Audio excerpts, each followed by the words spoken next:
Welcome back, everyone. Let's look at section 9.3. And here we're looking at, first we'll look at tables and then bar graphs. So tables are really nice ways to summarize a lot of information. You'll see them used quite frequently when looking at data. Each entry in a table is called a cell. And so a table is going to be a whole bunch of cells where you have rows and columns. So the rows are the horizontal kind of lines, if you will, that are read left to right. And the columns are the verticals, and they're read top to bottom, just like a book. So I've got an example of a table in here from your textbook. And so here we have a bunch of different continents or regions of the world. And then it's telling us the land area and population at various periods. And so, for example, that first question there asked us, what was the population of South America in 1900?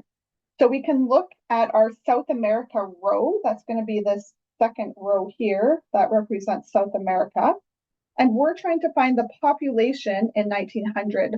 So you'll see you have a column here, which is the population in 1900.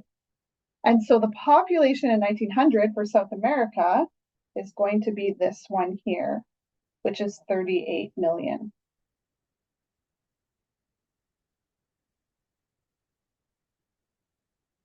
Okay, next question then, let me just erase these lines. What was the land area of Africa as a percentage of the Earth's total land area? And so if you look at your table, you actually have this column here, which is the percentage of the land area of the Earth. And so we can look at Africa and we'll see that it occupies 20.2% of the Earth's total land area. Next question, what was the increase in population of Africa between 1950 to 2000? So we weren't given that data. We're going to have to calculate it using the data we have been given. So if you look at Africa, you'll see that in 1950, we have 229 million people. So I'm going to write that down over here. And I'm just going to write a capital M for million. So 229 million. And then in year 2000, we have 889 million. So the population has gone up quite a bit. 889 million. Okay, and we're trying to find the percent increase. So let's go way back to chapter 6 and think about percent increase. And you might remember that, well, our rate is what we're trying to find. That's going to be X. It's always out of 100. What's going in that top left column or box? That's going to be the amount of the increase for a percent increase problem. And then what about bottom left? So bottom left will always be your original amount. So in this case then, our original amount was the population in 1950, so that's 229 million. The amount of increase then is going to be the difference between 889 million and 229 million. So if we do that subtraction here on the side, we're going to get 660 million. And if you prefer to write out the zeros, you can do that here as well. I'm just lazy, so I'm writing an M instead of those extra 6 zeros. Okay, so now you have your box. So go ahead, pause this video and see if you can calculate X. Okay, and hopefully you had a chance to calculate X. Let's do it together now. So we're going to set up our equivalent ratios here. So 660 million over 229 million equals X over 100. If you prefer to write out the zeros, that's totally fine. I'm not going to because I could divide both of these by 1,000,000 and that just cancels out my millions there. So I'm going to do it that way so I have less to write. But again, if you want to put out the zeros, you'll get the same answer. So we're going to cross multiply now. So we have 229 times X or 229X equals 660 times 100. And so if we divide both sides by 229,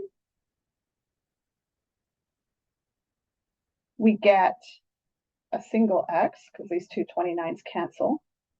So we get x equals 660 times 100 divided by 229.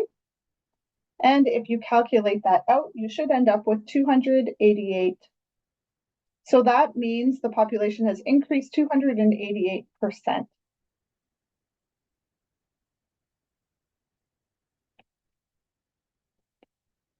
Which is quite a big increase.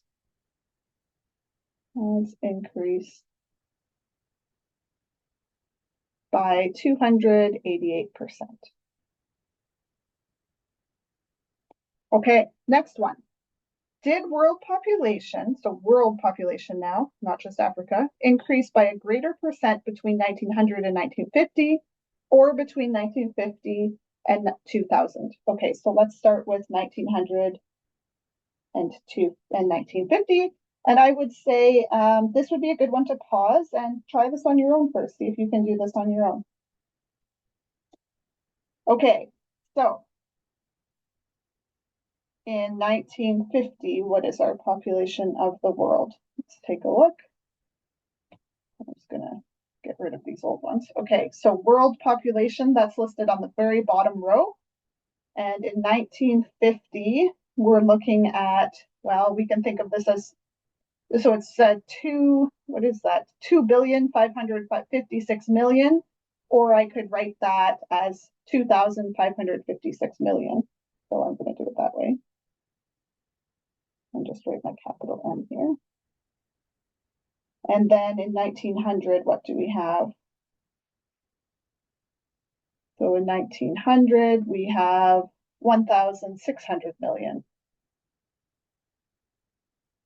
Okay, so we can calculate a percent increase like we did in the last question. So we're going to have, we're trying to figure out our X. Our original population was 1,600 million.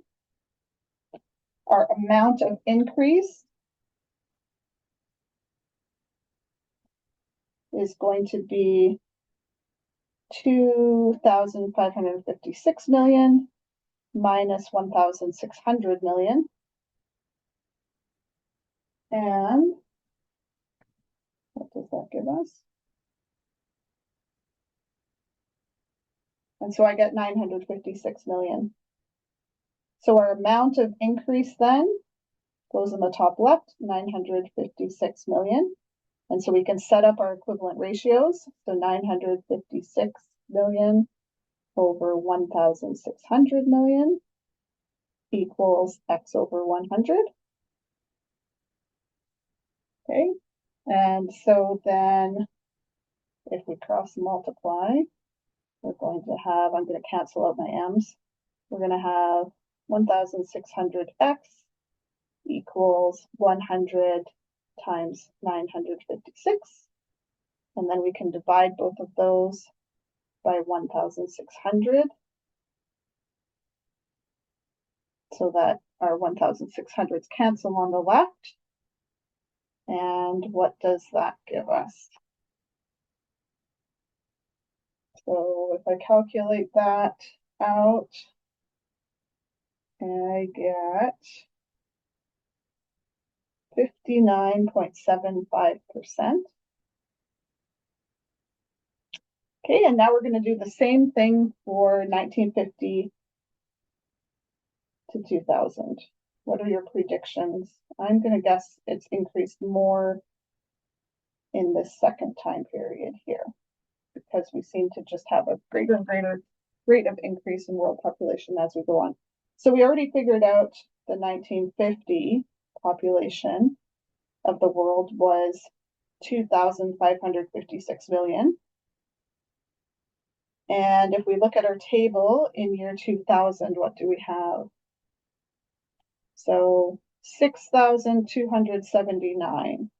6,279 million. Okay, so we can do the same thing. Let's figure out that increase. So it's going to be 6,279 million minus 2,556 million.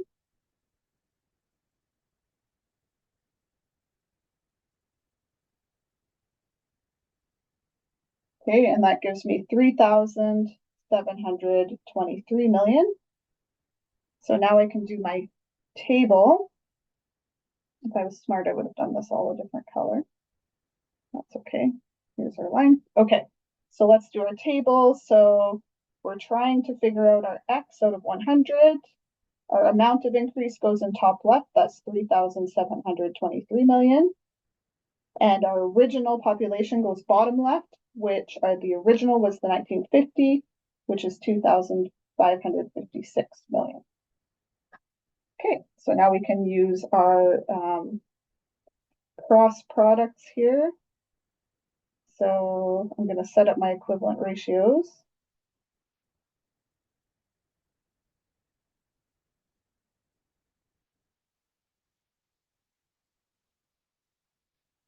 Okay, and then we can take the cross product. So we'll have 2,556 times X. Okay, and some of you like to combine this step with the next. That's fine. I prefer to write it out like this. Okay, and then to isolate my X, I'm going to divide both sides by 2,556. If you start to think about it this way, chapter 11 is going to become easier for you when we get into algebra. So that's my sneaky reason I'm doing it this way. Okay, and so now we can calculate X. So our calculator is 100 times 3,723. And then we're going to divide by 2,556. Oh, and I should have written million up here, but my millions are going to cancel, so they kind of go away anyway. I'll just put them in there. Okay, and so for X, I get, if I round to the nearest 100, I get 145.66. Okay, and so the larger increase then was the second one. So it increased more from 1950 to 2000, as I was predicting. Okay, and so that is looking at data in a table.